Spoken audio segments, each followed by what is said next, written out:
жашооңузда бул да чоң негиздерден истигфар байланып жүрсүн. Истигфар байланып жүрсө, Аллахтан кечирим суроо менен. Себеби дегенде кээ бир адамдар жакшылыкта жүрүп, өзүн өзү таң калып, алкаштарды көрөт, мастарды көрөт, бузулгандарды көрөт, намаз окугандарды көрөт, анан көрүп өзүн идеал тутуп, өзгөлөрдөн өйдө көрүп кеткен деп абал болот. Истигфар адамды түздөйт, туралайт, текебер кылдырбайт өзүнүн абалына.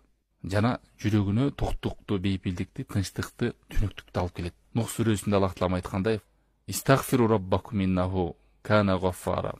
Кечирим сурагыла Роббиңерден, ал кечиримдүү. Силерге асмандан рызкыларды жаадырат, силерге мал, бала чака берет деген. Истигфардын артында байлык, береке, токтук, тынчтык келет. Керек болсо күнөөкөр, Аллахтын азабы жайын деп турган адам дагы истигфар кылса, истигфар бүткөнчө азабы түшпөй турат.